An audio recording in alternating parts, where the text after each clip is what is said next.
Elle s'appelle Linda et elle nous a écrit depuis le quartier Komkana, c'est un quartier de la cité capitale. Elle dit ceci: bonjour Monsieur Kake, je m'appelle Linda, je suis enseignante depuis 4 ans déjà, mais je ne m'en sors pas.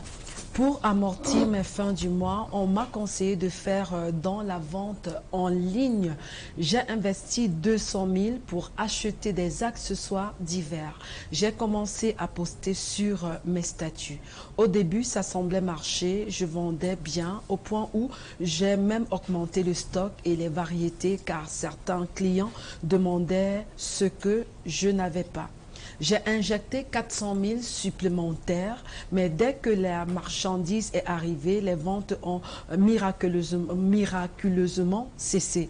C'est devenu comme si les clients me fuyaient. Je n'y comprends rien. Je me retrouve avec plus de 500 000 de marchandises et je ne sais pas quoi en faire. Ma fille a même eu un problème de santé et je me suis endettée pour la soigner en comptant sur mes ventes pour rembourser, mais rien. Je ne sais vraiment plus quoi faire. J'ai même essayé de retourner mes marchandises chez la dame qui m'a aidé à acheter en Chine, mais rien. Elle n'est pas d'accord. Mes sœurs qui m'encourageaient à me lancer ont disparu de la circulation. Personne ne répond plus. Aucune d'elles n'a jamais partagé un seul de mes produits sur son statut. Je suis extrêmement déçue. S'il vous plaît, aidez-moi. J'aimerais au moins comprendre ce qui s'est passé réellement. Merci. Waouh. High-tech, c'est ça. Ça, c'est du lourd. Déjà, on va commencer par dire bonjour à Linda depuis Komkana. Et merci d'avoir pris la peine de nous adresser ce problème. Donc, si j'ai bien compris, l'intention de base, c'est déjà de comprendre ce qui se passe. J'imagine qu'il y a plusieurs personnes qui se trouvent dans le cas de Linda, oui, qui se sont lancées dans les activités de vente. Et miraculeusement, les ventes qui se passaient bien ont commencé à cesser. Donc, ce qu'on va faire, c'est qu'on va commencer par analyser un peu la situation pour comprendre ce qui se passe réellement dans ce genre de figure. Ce sont des erreurs que les débutants commettent généralement lorsqu'ils décident de se lancer dans la vente de produits en ligne. Déjà, je vais te dire, Linda, tu n'as pas à en vouloir à tes sœurs qui t'encourageaient. Tu n'as pas à réclamer à qui que ce soit de partager tes produits sur ses statuts. Ce qu'il faut comprendre déjà, c'est que les gens aujourd'hui attachent beaucoup d'importance à leur image. Ce n'est pas parce qu'on t'a encouragé à te lancer dans ton projet que ça signifie que systématiquement, je vais prendre tes chaussures et les afficher sur mon statut. Ceux qui vont le faire, c'est de bonne foi. Donc, je vais te présenter quelques erreurs, les erreurs que tu as pu commettre au moment où tu as décidé de te lancer dans ton activité. La première erreur, déjà, était de compter spécifiquement sur tes statuts. Les statuts WhatsApp ne sont pas un moyen efficace de vente, surtout lorsqu'on a un certain stock. Je prends l'exemple de quelqu'un qui décide de vendre des pagnes et qui affiche des pagnes sur son statut. Aujourd'hui, tes contacts, déjà que le statut est limité uniquement aux 100 personnes qui regardent tes statuts par jour, peut-être 200 pour ceux qui ont beaucoup de contacts, tu ne vas pas pouvoir toucher plus de personnes que ça. Et lorsque quelqu'un achète un produit une fois, il faut prendre en compte le taux de rafraîchissement. Contrairement peut-être à une brosse à dents qui se change tous les 3 mois. Lorsqu'on achète un pagne, à quand le prochain achat? Vous vous rendez donc compte que chaque fois, vous affichez les mêmes produits aux mêmes personnes qui n'ont pas nécessairement besoin de ça. Donc la couverture déjà était très limitée. C'est pour ça qu'au début, ça se vendait. Parce qu'au départ, vous avez présenté un produit probablement intéressant à des personnes qui découvraient cela pour la première fois. Ces personnes ont acheté. Mais après, est-ce que les mêmes personnes vont racheter les mêmes chaussures encore et encore? Ça, c'est la première erreur que vous avez eu à commettre, de compter exclusivement sur vos statuts pour faire vos ventes. On ne vend pas efficacement sur WhatsApp. D'autant plus qu'on a tous cette personne dans nos contacts qui, avec les statuts en forme de cercle. Donc, quand tu regardes, tu te dis c'est une seule image, mais quand tu commences à défiler, tu vois, il y en a tellement que tu ne peux pas tout, et tout ça, et puis les problèmes de connexion. Donc, on va très vite zapper. Les stratégies de vente sur WhatsApp ne marchent pas sur un long terme dans ce qui concerne l'acquisition de nouveaux clients, parce que ce sera toujours limité à la quantité de personnes que vous avez. La deuxième erreur, si vous me permettez, je vais présenter la deuxième erreur. C'est hyper important. La deuxième erreur est celle d'avoir diversifié le contenu beaucoup trop tôt.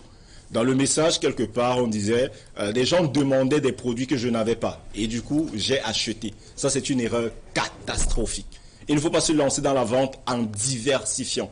Pourquoi? Parce que lorsqu'on s'engage en marketing digital, généralement, on veut capitaliser sur la masse. La quantité de personnes qui vont vous demander exactement le même produit. Là, on pourra économiser sur le budget marketing. Mais lorsque l'argent du stock est diversifié, vous vous retrouvez avec une seule paire de chaussures en pièce unique. Vous allez avoir 10 chaussures, 10 modèles différents. Lorsque vous affichez vos images, si 10 personnes demandent exactement la même chaussure, vous ne pouvez plus la vendre. Donc, si vous diversifiez trop tôt votre contenu, ça va plomber votre stratégie. Donc, le fait que les gens vous demandent ce que vous n'avez pas ne signifie pas que vous devez aller acheter cela pour commencer à vendre. Non, au départ, vous restez concentré sur des produits. Vous vous assurez de pouvoir servir le maximum de personnes avec les mêmes produits. Ça vous évite déjà de partager plein de photos parce que les gens ne naviguent pas. Après 3 photos, c'est déjà de trop.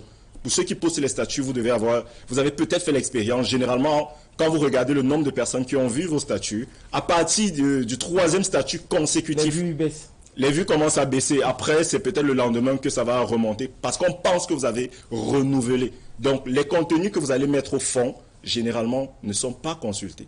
Ça ne sert donc à rien de les acheter. Je pense que stratégiquement, voilà les 2 erreurs principales qui ont poussé cette dame à connaître une telle situation. D'accord, c'est hyper important. Je pense qu'il y a plusieurs qui se mettront dans la peau de Linda David. Voilà, dans la peau de Linda, finalement, on se demande est-ce qu'il est possible de réparer le problème, le préjudice, oui, comment? Exactement, c'est possible de réparer. Déjà, ce qu'il faut garder à l'esprit, c'est solder ne va pas résoudre le problème. Parce que généralement, quand on se retrouve avec un stock qui ne bouge pas, on se dit, on va baisser les prix, on va lancer les soldes. Non, ne baissez pas les prix de vos marchandises. Parce que lorsque vous baissez les prix, implicitement, vous êtes en train de dégrader la qualité de vos produits aux yeux de vos clients. Donc, si un produit que vous vendiez à 15 000, du jour au lendemain, les nouveaux clients arrivent dessus et ça coûte 5 000. Imaginez-vous un seul instant, vous voulez acheter une chaussure. Un vendeur vous dit, vous ne voyez pas la chaussure. Quelqu'un dit, j'ai les chaussures à partir de 50 000. Et quelqu'un d'autre dit, j'ai les chaussures à partir de 3 000. Vous n'avez vu aucune image. Quelle est la perception que vous avez? D'après vous, qui vend les produits de qualité? Vous aurez tendance à penser que celui qui vend plus cher vend des produits de meilleure qualité. Donc, déjà, la première chose à ne pas faire, c'est de baisser les prix. Ce que vous devez faire pour réparer ce problème, c'est de sortir de WhatsApp et d'avoir une vraie stratégie de e-commerce basée sur une plateforme qui peut accueillir plus de 10 000 personnes par semaine. Facebook, parce que dans la vente, on peut justement s'appuyer sur Facebook, Instagram ou alors sur un site de e-commerce qui enregistre déjà un certain nombre de visiteurs qui viennent chercher des produits. Et donc, en renouvelant le trafic, vous ne comptez pas sur vos contacts. Parce que généralement, c'est la solidarité. Le contact, ce que ton frère achète chez toi, c'est pas toujours parce qu'il est dans le besoin. Quand tu lances une activité, c'est pas pour résoudre les problèmes de ta famille, c'est pour résoudre les problèmes des autres. Et les autres, tu n'as pas leur contact dans ton téléphone. Donc, il faut que tu sois présent sur une plateforme avec beaucoup plus de visibilité. Donc, il faut investir dans la visibilité, dans le marketing digital pour développer ses ventes. Le problème, il est finalement connu. On a peut-être des éléments de solution. Et après, quand on parle du commerce en ligne, statut et tout ce qui va avec, on pense fortement à la communauté Square ou bien la Square Community. Alors, finalement, on a des personnes qui, comme cette dame, se lancent chaque jour dans ce métier et s'imaginent trouver rapidement et gagner facilement leur pain. Un conseil pour l'accompagnement pour ces personnes-là qui se lancent nouvellement? Déjà, ce que je vais dire, c'est que la Square Community a été mise sur pied justement pour toutes les personnes qui, comme Linda, veulent se lancer dans le e-commerce. Le e-commerce aujourd'hui, c'est un marché très fertile. Ça donne un potentiel nouveau. Peut-être vous avez déjà une boutique existante, vous avez du stock et vous voulez vous ouvrir à de nouvelles perspectives. La Square Community sera justement là pour vous donner toutes les stratégies, tous les outils dont vous avez besoin pour démarrer efficacement sur Internet. Mais ce qu'il faut noter, c'est que qu'on soit sur Internet ou dans la vie réelle, il n'y a rien qui soit facile. Il y a un temps. Si aujourd'hui, je suis en mesure de générer 500 000 de ventes par jour, c'est parce que ça m'a pris 3 ans de préparation. Il faut garder cela à l'esprit. Et aujourd'hui, sur Internet, on vend des solutions miracles. Vous allez tomber sur celui qui vous promet la richesse directement demain. C'est possible d'avoir cette richesse, mais ça prend du temps. À la Squares Community, justement, il y a des programmes d'accompagnement. D'ailleurs, je vous invite vendredi à Biémassi Acacia, je donne un séminaire gratuit justement pour toutes les personnes qui veulent se lancer dans le e-commerce sur comment bien démarrer dans cette activité-là, quels sont les pièges, quels sont les risques à éviter. Donc la Squares Community aujourd'hui, c'est la plus grosse communauté e-commerce d'Afrique centrale. Nous sommes présents dans plusieurs pays. Donc si vous souhaitez vous lancer, si vous êtes intéressé par le marketing digital, c'est à la Squares Community que ça se passe. Vendredi à quelle heure finalement? Vendredi à 17h. Voilà, on se donne rendez-vous mercredi prochain. Mais déjà, il y a un conseil pour ces personnes-là en attendant mercredi pour un autre cas qui sera certainement très intéressant comme celui d'aujourd'hui. Effectivement, le conseil que je m'en vais donner aujourd'hui concerne toutes les personnes qui ont décidé de faire bouger les choses. Les personnes qui ont décidé d'entreprendre, les personnes qui ont décidé de donner de leur être, de leur temps pour que les choses changent. Sachez une chose aujourd'hui, si vous voulez faire changer les choses de manière durable, la première chose que vous devez commencer par changer, ce sont vos propres habitudes. Avoir une vision, c'est bien. Avoir des intentions, c'est bien. Travailler, c'est bien. Mais il faudrait que dans vos habitudes, on puisse déceler une certaine discipline. Parce que c'est cette constance-là, cette discipline-là qui vous permettra de réellement construire quelque chose de durable pour votre environnement. Donc, travaillez sur vous-même, travaillez sur vos habitudes et restez discipliné.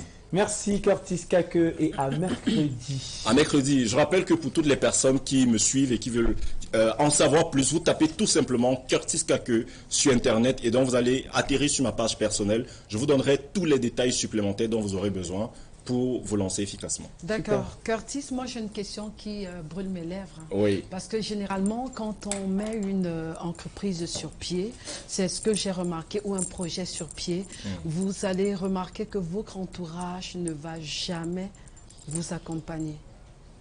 Et si c'est un salon de coiffure, si c'est un restaurant, si c'est quoi que ce soit, c'est ma question en fait. Oui. Moi j'ai remarqué que votre entourage ne vous accompagne jamais. Quand je parle, presque pas, quand je parle de l'entourage le plus proche, c'est que tu te dis, ah, j'ai une bonne communauté, j'ai des amis, j'ai des gens qui m'aiment bien et que forcément, ils viendront manger chez moi tout le temps, forcément, ils viendront payer des vêtements ou faire des soins, mais jamais. Effectivement, moi, je vais répondre à ça sur deux volets. Le premier volet, déjà, c'est que votre environnement est capital. Ça veut dire, si vous êtes dans un environnement qui est toxique, vous devez impérativement travailler à renouveler votre environnement. Si chaque jour, vous rencontrez les mêmes personnes, vous parlez des mêmes sujets, il y aura rien de nouveau. Si vous voulez des nouveautés dans votre environnement, vous devez commencer à fréquenter des milieux différents, avoir un carnet d'adresses différent. Mais ça, ce n'est que la petite partie. Ça, c'est peut-être l'échappatoire. Oui, moi je dis les contacts, pour entrer maintenant, mais tes proches même. Pour entrer maintenant dans le fond, ce que je vais dire, c'est il ne faut certainement pas compter sur ses proches lorsqu'on lance un business. D'accord. Il ne faut absolument pas compter sur ses proches. Les proches peuvent donner un coup de main. Je prends un exemple très simple sur moi-même. Ça m'arrive de faire du marketing digital pour vendre de la nourriture. Mais je suis conscient que mes propres proches ne vont pas acheter chez moi. Parce que mes prix déjà, les prix que je pratique sont 10 fois plus élevés que les prix qu'ils ont l'habitude de découvrir sur le marché. On se comprend un peu. Donc du coup, ils ne vont pas venir me dire, gars, j'ai pas le niveau pour manger chez toi. Ils vont pas vouloir me blesser, ils vont faire profil bas, ils vont dire, bon, on va passer un jour.